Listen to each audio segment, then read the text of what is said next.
Tava na canseira de só perder dinheiro, decidiu virar concurseiro. E como é que faz pra passar? No meu canal eu vou te ensinar. Passei pobre e todo mundo pode.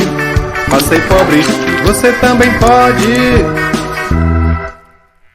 Bom dia, boa tarde, boa noite. E aí, pessoal, como vai essa pobraiada animada? Os melhores pobres do planeta. Tudo bem com vocês ou não? O que horror, pobre! Como estão os grandes pobres vida loucas que querem mudar de vida e mudar sua história com estudo? É isso aí, pessoal. Nós paramos aqui no 30º exame de ordem, tá joia? E vamos juntos. Joana doou a Renata um livro raro de direito civil, que constava da coleção de sua falecida avó Marta. Esta, na condição de testadora, havia destinado à biblioteca como legado, em testamento para sua neta Joana legatária. Renata se ofereceu para visitar a biblioteca, circunstância na qual se encantou com a coleção de livros franceses. Merci beaucoup. Moi.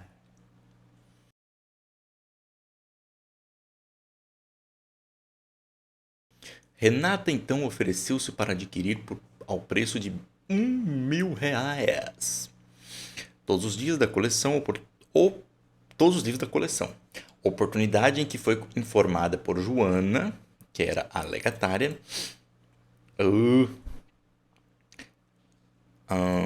acerca da existência de ação que corria na vara de sucessões, movida pelos herdeiros legítimos de Marta.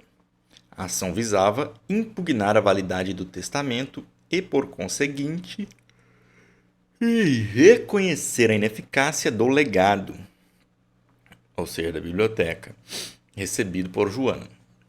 Mesmo assim, Renata decidiu adquirir a coleção pagando o respectivo preço.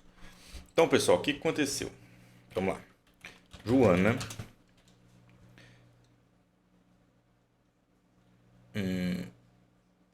Isso aqui é irrelevante. A Joana doou um livro raro da avó dela para essa Renata. A Renata foi lá querer conhecer essa biblioteca, né? Marta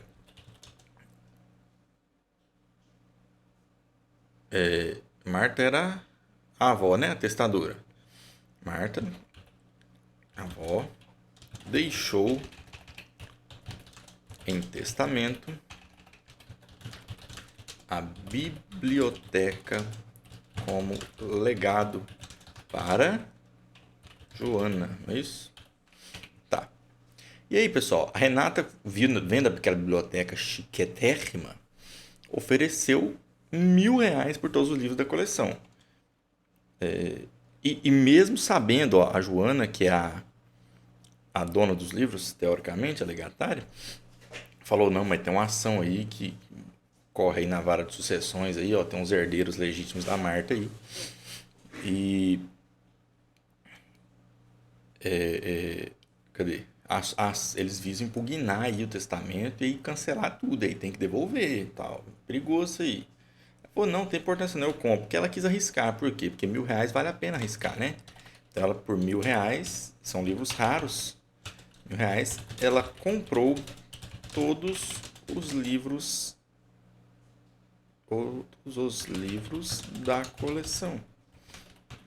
Ela quem, né, velho? Vamos pôr o nome aqui. Quem comprou? Foi a Renata. R$ 1.000. Renata comprou, tá? Pois bem, mas ciente da ação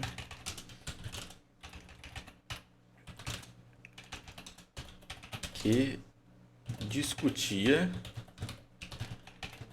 a validade do inventário, não é isso?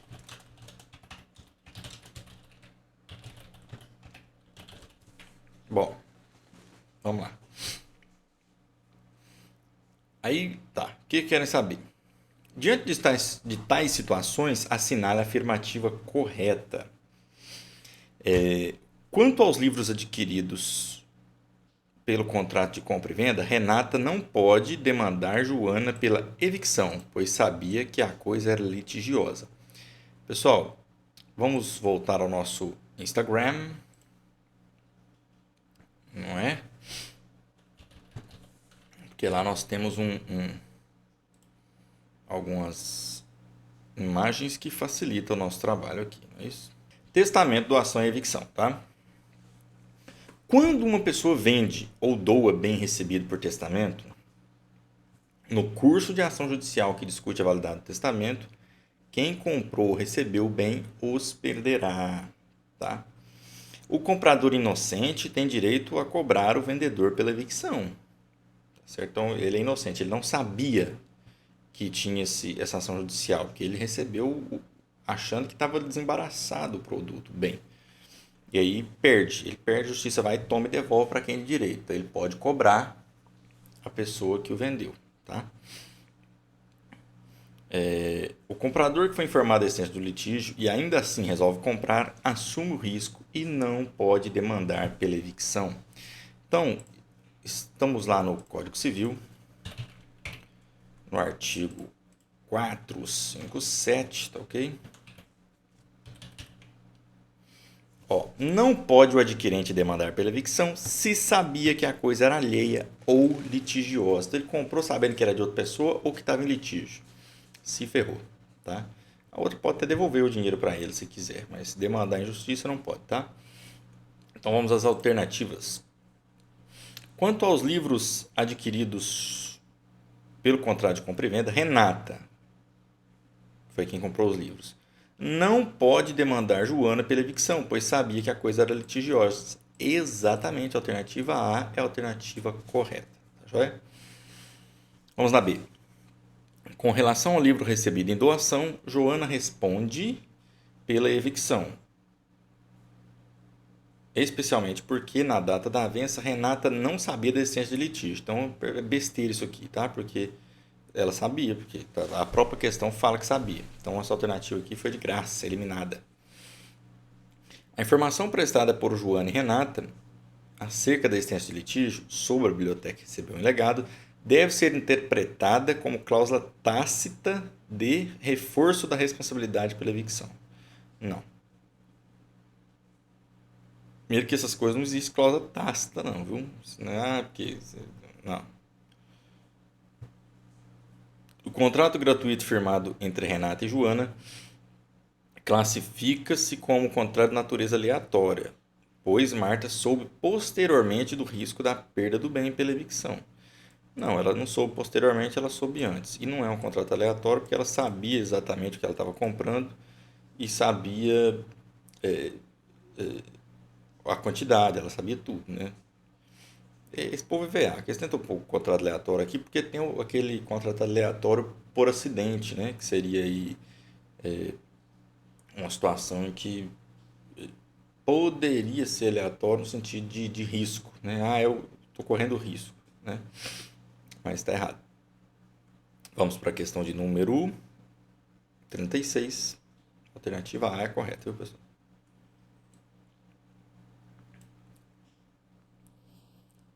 Vilmar, produtor rural, possui contratos de compra e venda de safra com diversos pequenos proprietários. Com o intuito de adquirir novos insumos, Vilmar procurou Geraldo, no intuito de adquirir sua safra, cuja expectativa de colheita era de 5 toneladas de milho, que naquele momento estava sendo plantado em sua fazenda. Pobre adora roubar milho, fazer uma pamonha. Bom, como era a primeira vez que Geraldo contratava com Vilmar, ele ficou em dúvida quanto à estipulação do preço do contrato. Considerando a natureza aleatória do contrato, bem como a dúvida das partes a respeito da estipulação do preço deste, assinale a afirmativa correta. Então vamos fazer aqui o nosso rascunho, né? Vamos lá. Quem é quem? Quem é quem? Vilmar, produtor rural, ele possui contratos de compra e venda com saco em diversos pequenos proprietários. Ele vende para várias pessoas, né? Ou vende ou compra. Ele é produtor, então ele vende para várias pessoas. Tá. Com o intuito de adquirir novos insumos, ele queria adquirir novos insumos. Queria comprar insumos e procurou o Geraldo no intuito de comprar sua safra. Comprar a safra. Ok? A expectativa de colheita era de 5 milhões de toneladas. Expectativa de colheita de 5 milhões de toneladas. Ele tinha uma expectativa de quantitativo, tá? Já vai explicar isso aí. Naquele momento estava sendo plantado na fazenda, tá? Como era a primeira vez que Geraldo contratava com o Vilmar, primeira vez que eles estavam fazendo negócio, ele ficou em dúvida quanto ao valor do preço, tá? Então, dúvida quanto ao preço, ok?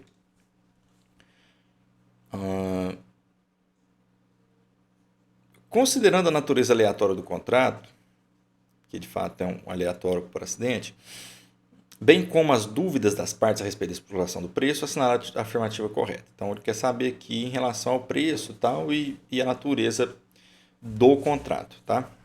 Bom, vamos lá. Vamos abrir lá de novo o nosso Instagram, que a gente já fez um rascunhozinho para acelerar isso aqui, tá? Bom, contrato aleatório por acidente. Pessoal, ao contrato Empty Space, que é a venda de esperança. Você está vendendo uma esperança. Eu estou na esperança de conseguir tal coisa, tá? Você assume o risco e deve pagar, ainda que nada obtém. Então, você... vou plantar, estou na esperança de receber tantos milhões. Você tem que pagar, ainda que nada obtenha, tá? Ainda o risco quanto à existência da coisa. Então, é isso que você está vendendo a esperança por conta disso. Está um risco em relação à própria existência da coisa. Ela pode nem existir. Você não sabe se ela vai existir em pequena ou grande ou quantidade. Você espera que exista. A empty reesperat é venda de coisa esperada, né? Na tradução livre aí. Então, a venda de coisa esperada, o risco que você está assumindo é só em relação à quantidade maior ou menor. Não se ela de fato vai existir ou não. Então, normalmente eles colocam isso em contrato. Olha, eu vou comprar a sua safra. Estou vendo que você está plantando aí e tal. E pelos meus cálculos vai dar 5 toneladas. É o que eu espero lucrar nisso aí, tá? Então, pela minha expectativa, eu vou te pagar tantos R$1.000. Tá? E aí ele está assumindo o risco. Ele tem que pagar. Ainda se ele não ganhar nada, o negócio deu uma geada lá, queimou tudo, acabou com o milho. Ele vai ter que pagar do mesmo jeito.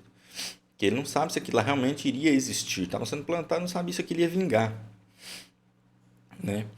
Agora, a venda de coisa esperada, ele coloca em contrato o seguinte: eu quero ganhar algo, eu estou esperando que isso vingue. Então, você faça direito, você põe adubo, você água, você cuida. Tá bom? Olha as pragas, enfim. Porque se não ganhar nada, você não recebe nada. Então, o meu risco aqui é só quanto à quantidade. Então, eu vou fazer um contrato aleatório com você. Vai ser arriscado para nós dois. Então, eu tenho a expectativa de tirar 5 toneladas de milho. Tá? Então, ele quer tirar 5 toneladas de milho. Nesse sentido, eventualmente, o dono da fazenda tem uma expectativa de produzir 8 toneladas. Não, mas acho que vai dar 8, acho que vai dar 8, acho que vai dar 8. Então, vamos fazer o seguinte. Fica nem lá nem cá. A expectativa minha é que seja 6 toneladas. Se der 6 toneladas, eu vou te pagar esse valor referente que nós combinamos, que é 5 toneladas. Mas eu espero que seja 6. Para cima. Agora, se der menos, você vai ganhar a mesma coisa. Então, é um risco que nós dois vamos assumir. Então, eventualmente, você colhe só 500 quilos, você colhe só 1 tonelada, você vai ganhar a mesma coisa como se estivesse vendendo 5 toneladas. Entendeu? Então, pelas questões aqui,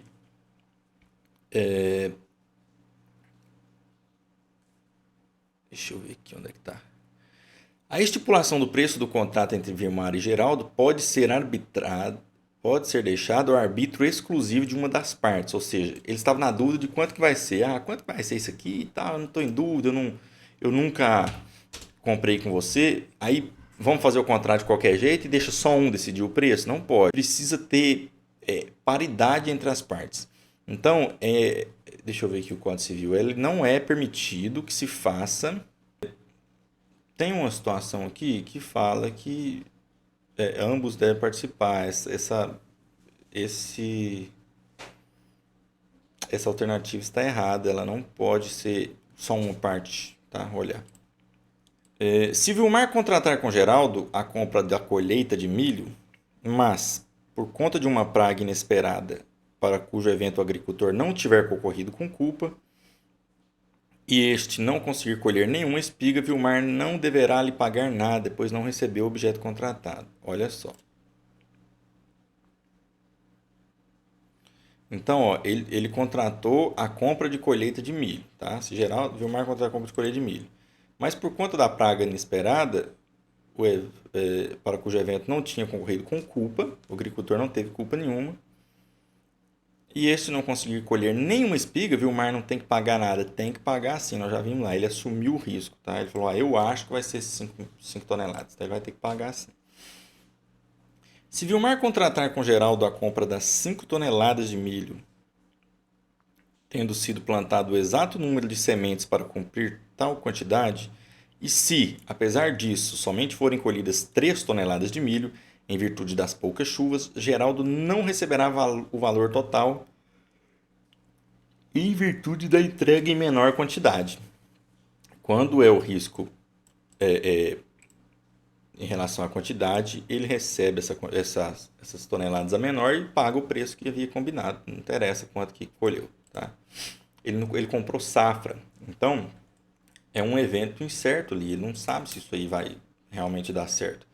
Ele não comprou 5 toneladas, ele comprou a safra que ele tem a expectativa de ser de 5 toneladas. Letra D.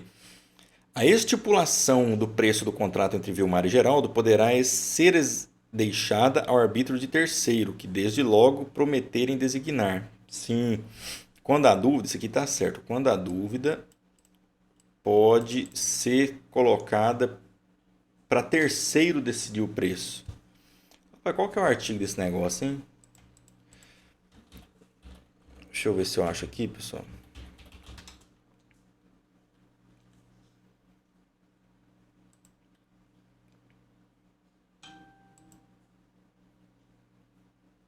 Acho que aqui, ó, 485, ó. Acho que eu tava vendo, ó.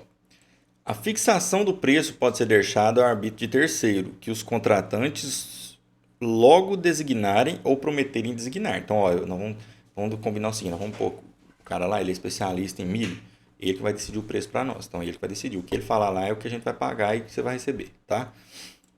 Se o terceiro não aceitar a incumbência, aí ficará sem efeito o contrato, salvo quando acordarem os contratantes designar outra pessoa. Então, vamos supor, ó, eu vou fazer um contrato aqui entre eu e você.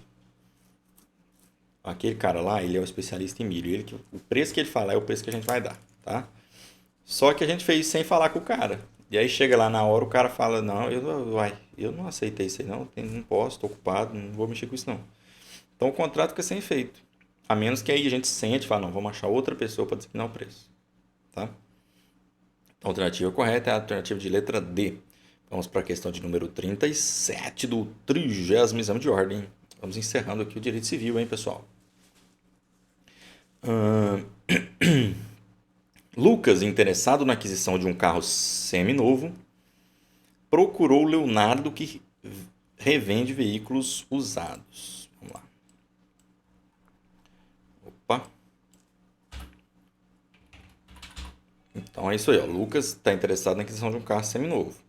Ele procura Leonardo, que é um vendedor de garageiro, né?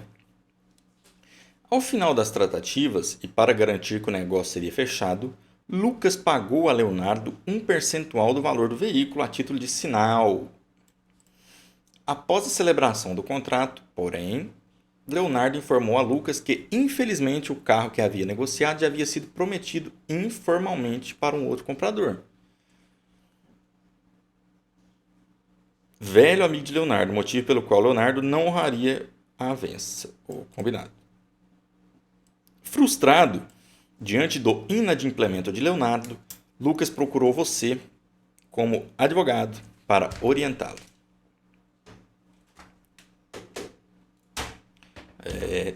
Uns pernilongos aqui, hein, pessoal.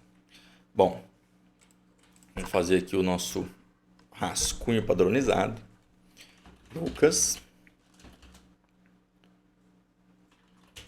Fez o que, Lucas? Interessado na aquisição de um carro seminovo, procurou Leonardo.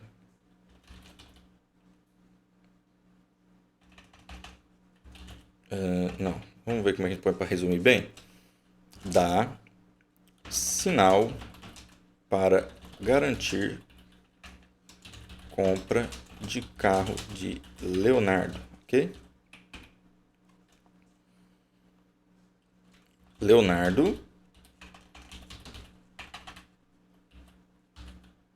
vende para outro.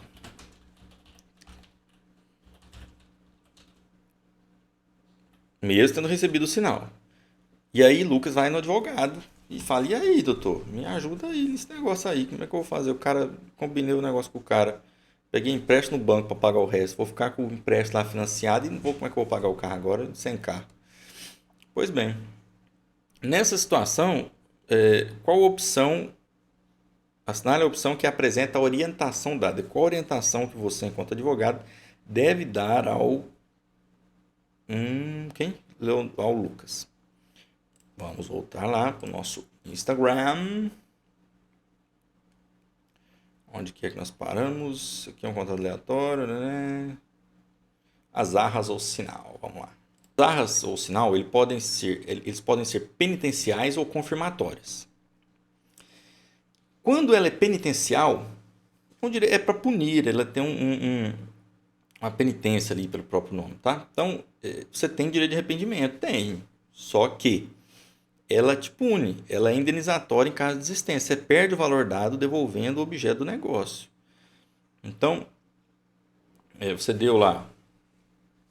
Às vezes você pegou o carro, por exemplo, hoje e não quer pagar o resto, deu só os 3 mil de sinal, você tem que devolver o carro e perde os 3 mil, tá? Não há indenização extra em caso de perdas e danos. Então, ela é ela mesmo te indeniza totalmente. Não interessa você ter prejuízo, não teve. Então, eventualmente, esse caso nosso caso específico aqui, do Lucas, ele poderia ter comprado o carro para trabalhar de Uber, né? Então, ele ia ganhar 3 mil numa semana. Ficou 15 dias sem o carro. Não interessa. Os 3 mil é o máximo que ele vai pegar ali da indenização, que é o próprio sinal. Então, pessoal, aqui, ó, não há indenização extra em caso de perdas e danos. Então, esse valor que você deu a título de sinal, ou seja lá quem deu, e você inadimpliu, fica ali esse valor para risco de perdas e danos, tá? E a mesma coisa ao contrário, tá? Bom, quando as arras são confirmatórias, aí o que acontece? Você não tem direito a arrependimento, é sem arrependimento. Ela é indenizatória de forma antecipada em caso de eventuais perdas e danos. E ela é tida como valor mínimo. O que quer dizer isso? Esse é o valor mínimo que você vai receber de perdas e danos. Então, por exemplo, o cara teve um prejuízo quando ele foi comprar o carro, ele teve um prejuízo lá, igual a gente falou, dando o exemplo do Uber. Ele era comprar para trabalhar de Uber, ele ganharia 3 mil por semana. Ele ficou lá 15 dias sem o carro e tomou esse prejuízo aí, né? 6 mil reais de perdas e danos. Não interessa. O valor mínimo é esse, 6 mil reais. O valor que ele deu de sinal, que é 3 mil lá, né, no caso. É o valor mínimo. Tá? E o restante é suplementar, ele tem que pagar o restante ainda, ele fica devendo o restante. Tá? O cara que deu o prejuízo para ele, né, que é o dono da revenda de carros. E da mesma forma, se o prejuízo do Lucas fosse de 500 reais e o sinal foi de 3 mil, não interessa. O valor mínimo de perdas e danos é de 3 mil, ele fica condicionado. Essa arras, quando ela é confirmatória, ela estipula o valor mínimo da indenização, tá? Inadimplido o contrato por quem deu as arras, fica retido com quem recebeu, obviamente, né? Então, se eu te dei as arras, se não quis comprar o carro mais, você vai ficar com o dinheiro. Agora, quando é o nosso caso, a inadimplência é de quem recebeu que não quis dar o carro. Ele tem que devolver em dobro, tá? Atualizado com juros e honorário de advogado, certo? E as perdas e danos, né? Como já falamos lá em cima. Então, ele tem que indenizar pelas perdas e danos suplementares lá, que eventualmente venha a acontecer 10, 20, 30, 50 mil, não interessa. Tem que pagar, tá? Então, vamos às alternativas.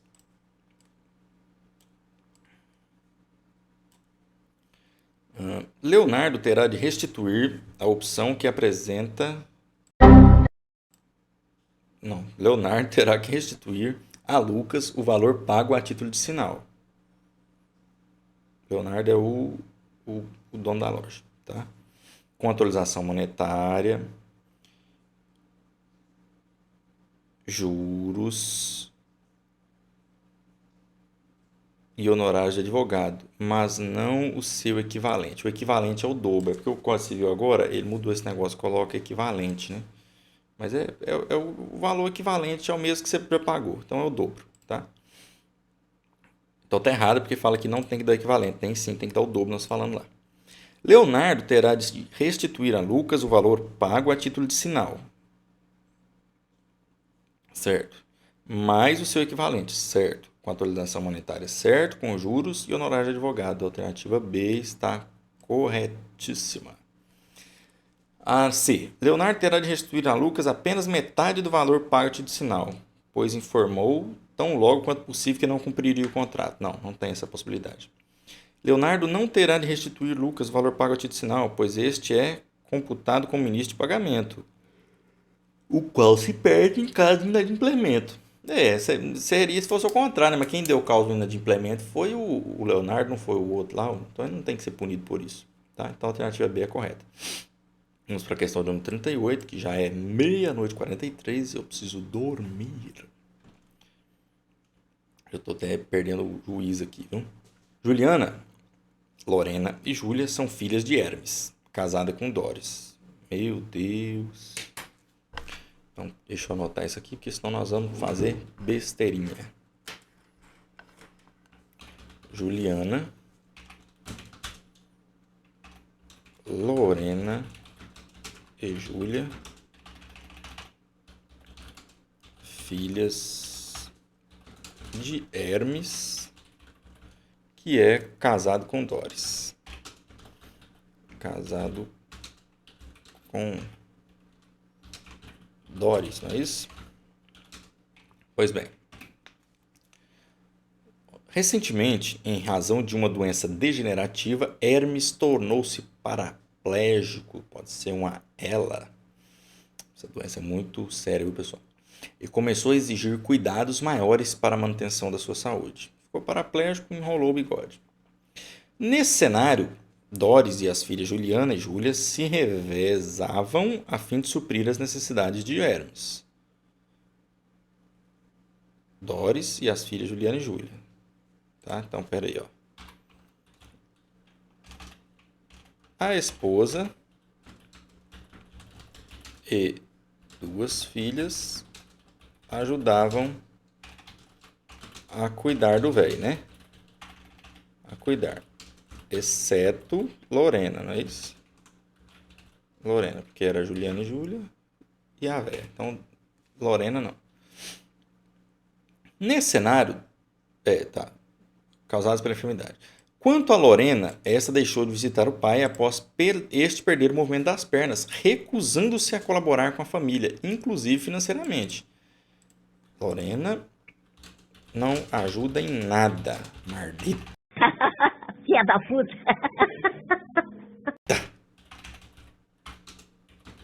Quando o pai tinha saúde, ela achava bom, né? Peste. Diante deste contexto, Hermes procura você como advogado para saber quais medidas ele poderá tomar para que, após a sua morte, seu patrimônio não seja transmitido a Lorena.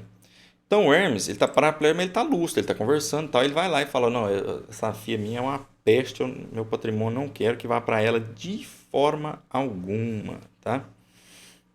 Então, pessoal, é possível essa situação?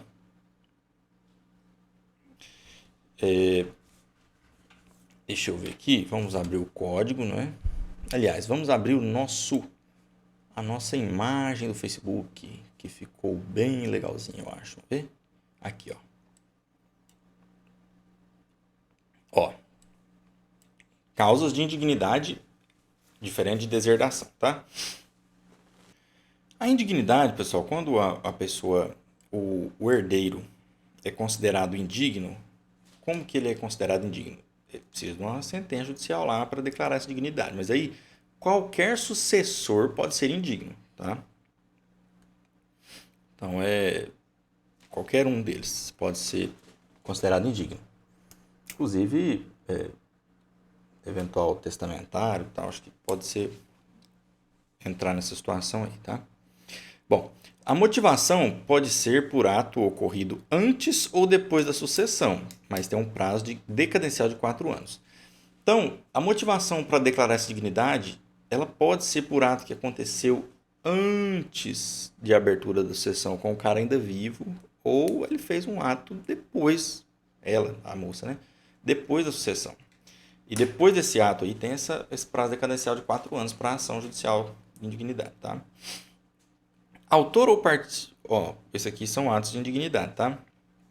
Quando a pessoa é autor ou partícipe de homicídio doloso ou tentativa contra o próprio sucedido, seu cônjuge, companheiro, ascendente ou descendente. Então, suponhamos que a Lorena tivesse tentado matar ou matado o próprio pai, mãe, irmão, enfim. Isso aí dá errado, tá? Aí ela já é indigna ali automaticamente. Essa declaração de indignidade, na verdade, a pessoa já é indigna a partir do momento que ela pratica esse ato ilícito, tá? E a sentença, posteriormente, ela só confirma que o cara não, realmente, vamos confirmar essa dignidade aqui, porque transitou em julgado, ela foi condenada nesse crime e tal. Bom, a outra opção, se ela praticou calúnia contra o autor da herança ou crimes contra a honra e de seu cônjuge ou companheiro. Então, tá fazendo calúnia, injúria, difamação contra o cara lá, velho, dá ruim, entendeu? Qualquer parente que também era sucessor dessa linha pode pedir e tal, e isso aí é um grande problema depois, tá? Falta um i aqui, hein? Participe. Ou se usou de violência ou fraude para impedir o autor da herança de dispor de seus bens em última vontade. Então ele precisava fazer um testamento, tal, dispor livremente, queria dar para alguém e tal, e a mulher enganou ele lá, fez ele assinar um documento e tal, então ela também é indigna. Agora, os casos de deserdação, como são os casos de deserdação? Podem ser deserdados apenas herdeiros necessários, tá? Porque eles são necessários, eles precisam de fato participar dessa situação, tá? E o próprio pai pode deserdar essas pessoas, tá? O próprio autor da herança, né? O dono da herança.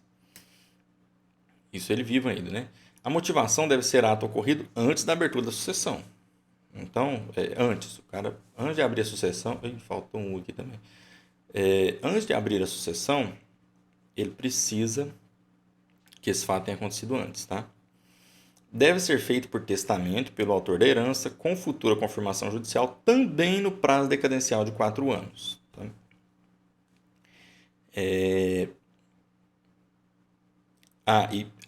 Quais são as razões para se deserdar? Também não é assim, não. Ele não pode deserdar por qualquer motivo. Não quero porque a minha filha não fala comigo, porque ela não gosta de mim, porque ela mandou para bosta, não sei. Não interessa, não é bem assim. Então ele tem um rol taxativo lá. Entre eles, as mesmas causas da dignidade. Essas mesmas coisas aqui, ó. Homicídio doloso, não sei o quê. Lesão corporal grave. Atentado, não sei o quê. Tudo isso aqui entra de cá também. E ainda, aqui tem os adicionais. Ofensa física, injúria grave, relações ilícitas com a madrasta ou padrasto. Então, às vezes você tem o seu filho, vai lá e você tem a madrasta boazuda, tal, não sei o quê, o filho vai lá e crau na madrasta. Eu? Não. Ele pode deserdar. Fala, não, meu filho furou meus olhos. Pode não. Rua pra ele. Tá? E aqui, ó, desamparo do ascendente em alienação mental ou grave enfermidade é o que pode ser feito via deserdação. Tá? Então, ele pode fazer. Isso tanto descendente para ascendente como ascendente para descendente. Então, poderia ser o contrário também, tá? Se eventualmente filho, deixa herança para seu pai, você também pode deserdá-lo pelas mesmas situações aqui, tá? Então, voltamos lá, pessoal. Já vimos que é uma questão de deserdação e não de indignidade.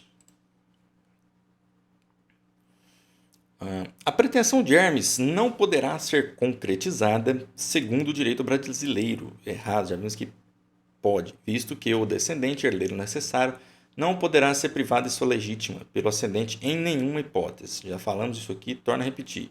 Tudo que está em nenhuma hipótese, nunca, jamais, tudo que for extremista você já exclui, tá? Porque o direito sempre tem uma brecha.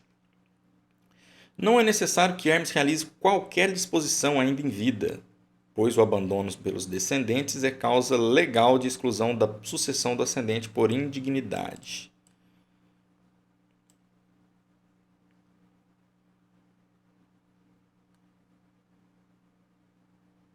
Não, porque do lado de lá da indignidade não tem a previsão de abandono em caso de enfermidade, tá? É coisas mais de o cara é indigno mesmo, porque não, isso aqui é ali exclusão legal, porque o cara tentou matar, tal, é coisas mais complicadas.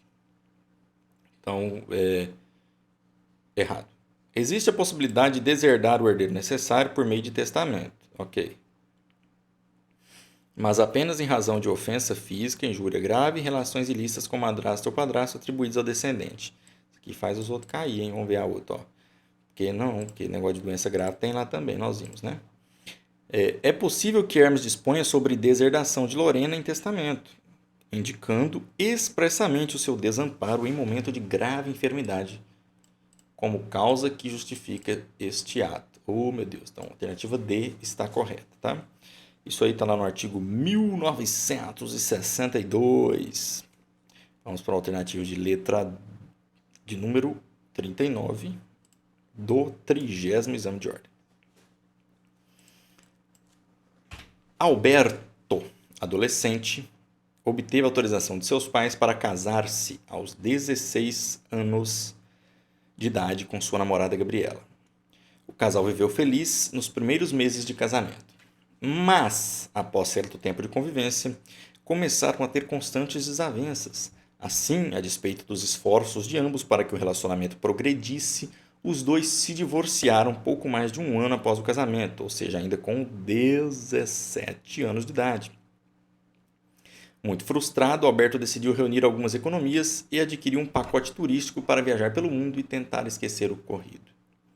Considerando que Alberto tinha 17 anos quando celebrou o contrato com a agência de turismo e que o fez sem qualquer participação de seus pais, o contrato é. Pessoal, ele obteve autorização dos pais para casar, tá? Com 16 anos de idade. Aí, ele depois separou tal, e eles querem saber aqui o seguinte, depois que a mulher largou dele tal, ele entrou no turismo lá, num navio, sei lá, onde é que é? Não fala se é navio. É um pacote turístico lá para viajar pelo mundo. Porque ele queria esquecer a Gabriela. Tudo errado, né? Porque, olha, dor de corno é a pior dor que tem. Não adianta você mudar de cidade, você entrar no avião para viajar, não adianta não. Ela entra junto com você primeiro que você, no transporte que você vai. Então, meu amigo, gastar dinheiro à toa. Agora vamos lá. I still love you.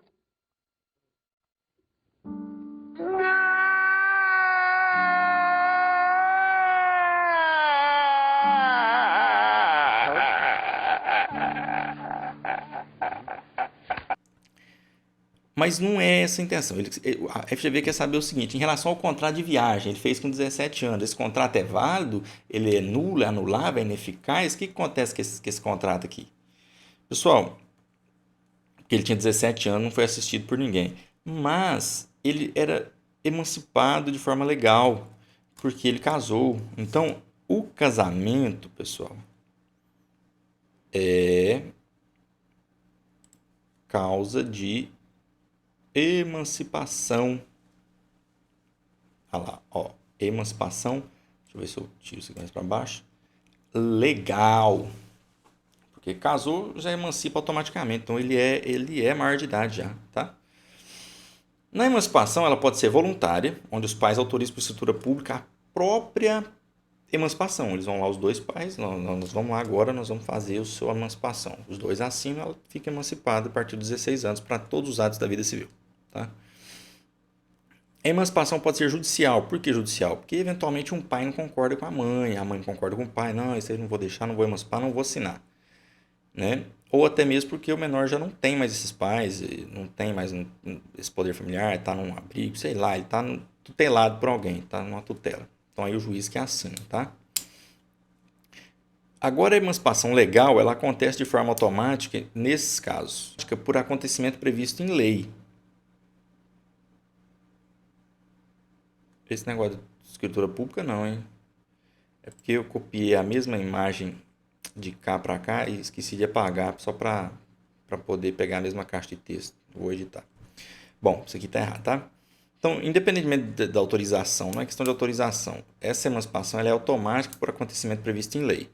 Qual sejam os acontecimentos? Casamento, emprego público efetivo, então às vezes passou no concurso público efetivo, colação de grau, ficou errado aqui também, colação de grau, e ter economia própria. Então, às vezes ele formou na faculdade, colou grau, e tem dinheiro para se manter, ou ele passou no concurso público, ou ainda ele se casou. Então, ela emancipa automaticamente. Porque os pais autorizam, na verdade, aqui o casamento. E aí, casou, já está emancipado, tá? Não tem que se falar mais nisso. Então, tudo que ele faz com 17 anos é válido plenamente. Então, ó, tá tudo errado aqui, ó, nulo, anulável e ineficaz. O único que é a letra A, que é válido.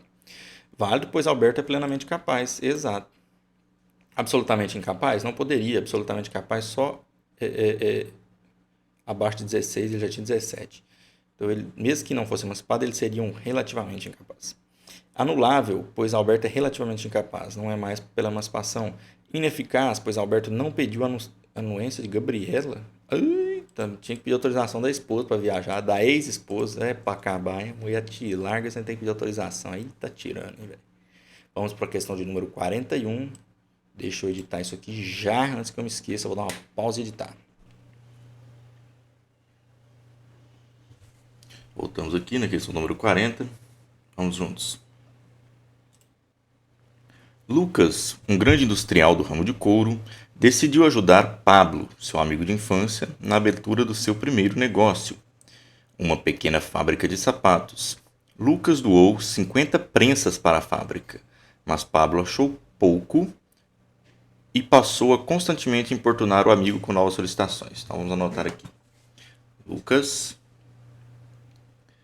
doou para Pablo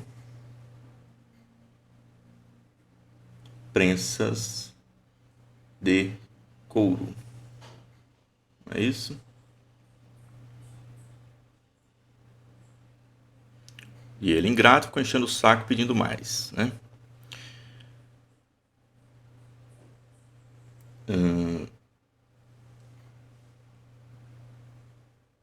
Pablo achou pouco e vive reclamando, querendo mais.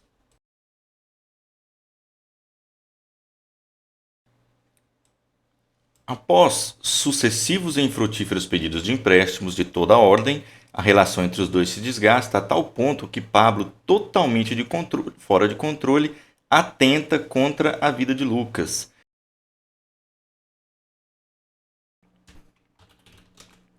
Vários empréstimos e negado. Tentou matar o amigo Lucas. Meu Deus, tá muito louco. Tá. Este, Lucas, porém, sobrevive ao atentado e decide revogar a doação feita a Pablo. Tá? Lucas quer revogar a doação feita a Pablo. Ocorre que Pablo havia constituído penhor sobre as prensas. Eita! Pablo havia feito penhor sobre as prensas. Beleza. Tinha dado ela em garantia lá para poder pedir um empréstimo no banco, algo assim, tá? Doadas por Lucas para obter o empréstimo ao banco XPTO, exatamente. Mas, para não interromper a produção, manteve as prensas em sua fábrica. Então, as prensas estavam lá na fábrica ainda. Ele só não entregou para o banco, mas deixou ela de garantia. O banco fez um documento lá, tá, e a prensa continuou trabalhando, tá? Enfim, assinala a afirmativa correta. Para a constituição válida do penhor, é necessário que as coisas empenhadas estejam em poder do credor. Como isso não ocorreu, o penhor realizado por Pablo é nulo. Não, pessoal, não é necessário, tá? Porque o que acontece? O banco às vezes nem tem lugar para guardar isso lá, né? Não, você fica aí, você fica aí. É tipo aquele negócio de fiel depositário. Pode ficar aí que, tá? Qualquer coisa eu venho buscar. Tendo em vista que o Banco X... Deixa eu abrir o Instagram de novo. E a gente já localiza esse post. Dura sabe quanto tá agora, hein? Aqui, ó. Doação, pessoal. Então, é possível fazer a revogação de doação de bem? Yes! Há o cabimento. Sim! Quais são os cabimentos? Ingratidão do donatário ou inexecução do encargo estipulado pelo doador. E precisa ser feita decisão judicial, tá? Às vezes você tem um encargo, ó, se eu vou te dar esse negócio aqui eu vou te doar, mas você tem que fazer tal coisa. Então tem um encargozinho aqui e tal, que você deve cumprir e tal, e acaba que você não executa, e aí beleza, aí você pode perder, tá? Bom, para a Constituição válida do primeiro necessário, não precisa, pode estar em qualquer lugar. Letra B. Tendo em vista que o Banco XPTO figura como terceiro de má-fé, não precisa nem ler o resto, né? Por que o banco tem má-fé? Se o banco só emprestou dinheiro, pegou, né? Não fala nada de má-fé aqui, entendeu? Como causa superveniente da resolução da propriedade de Pablo, a revogação da doação operada por Lucas não interfere no direito de garantia dado ao Banco XPTO. Porque é a causa superveniente da resolução da propriedade. Como que é o negócio? Como causa superveniente, vamos ler de novo aqui. Como causa superveniente da resolução da propriedade, houve depois, tá? Então era dele e depois ele tentou retirar a doação, é isso? A revogação da doação operada por Lucas não interfere no direito de garantia dado ao Banco XPTO. Não interfere não, viu? Continua, você revoga, mas o cara fica te devendo, né, velho? A garantia vai ficar pro banco lá. E aí, se ele pagar o banco, você pega suas prendas de volta. Razão da tentativa de homicídio, a revogação da doação é automática, razão pela qual os direitos adquiridos pelo banco resolvem-se junto com a propriedade de Pablo. Não. Pessoal, isso aqui nós vamos achar no artigo 555. A doação pode ser revogada por ingratidão do donatário ou por inexecução do encargo. Não se pode renunciar antecipadamente o direito de revogar a liberalidade por ingratidão do donatário. Tá? Aqui, ó. Pode ser revogadas por ingratidão as doações. Se o donatário atentou contra a vida do doador ou cometeu crime de homicídio doloso contra ele. Se cometeu contra ele ofensa física, deu um murro nele, já pode tirar a doação. Se injuriou gravemente ou caluniou, xingou, falou que ele cometeu algum crime.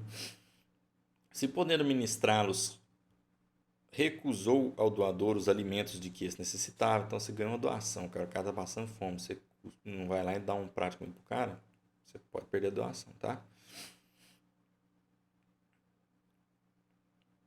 Ó, a revogação desse motivo deverá ser pleituada dentro de um ano a contar quando chegue ao conhecimento do doador o fato que o autorizar. Então não é automático, ele tem que ir a juízo, tá? Aqui, ó, isso aqui que fala do banco, ó. A revogação por ingratidão não prejudica os direitos adquiridos por terceiros, nem obriga o donatário a restituir os frutos percebidos antes da citação válida, mas sujeita-o a pagar os posteriores. E quando não possa restituir em espécie as coisas doadas, indenizá-lo por meio de termo do valor. Pelo meio termo do seu valor. Então, pessoal, é isso aí. Alternativa é a letra C, tá? Vamos fazer a última questão, que eu estou morrendo de sono e cansado. Não estou nem pensando direito. E número 41, e vamos dormir. E amanhã a gente edita e põe no canal. Esse aqui é um caso de... Vamos abrir o Instagram. O que é? Arnaldo, publicitário, é casado com Silvana, advogada, sob regime de comunhão parcial de bens. Silvana sempre considerou diversificar sua atividade profissional e pensa em se tornar sócia de uma sociedade empresária do ramo de tecnologia. Para realizar esse investimento, pretende vender um apartamento adquirido antes de seu casamento com Arnaldo. Este, mais conservador na área negocial, não concorda com a venda do bem para empreender. É isso, não. Pessoal, vamos ver aqui, ó. Essas vedações ao cônjuge, tá? Primeiro a gente precisa saber qual é o regime de casamento. Arnaldo é casado com Silvana sob regime de comunhão parcial, tá? Comunhão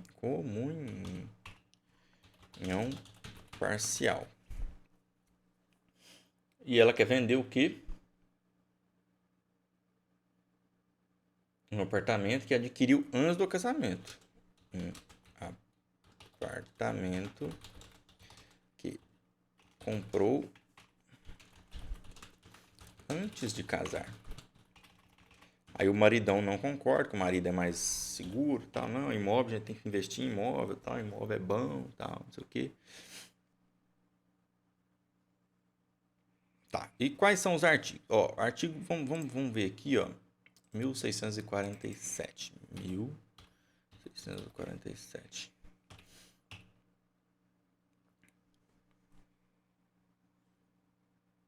Pessoal, isso aqui faz induzir a situação meio complicada, porque o que acontece, ó, é um regime. Deixa eu ver como é que eu explico isso aqui pra você. Deixa eu abrir lá o Insta de novo e a gente continua de lá. Ó,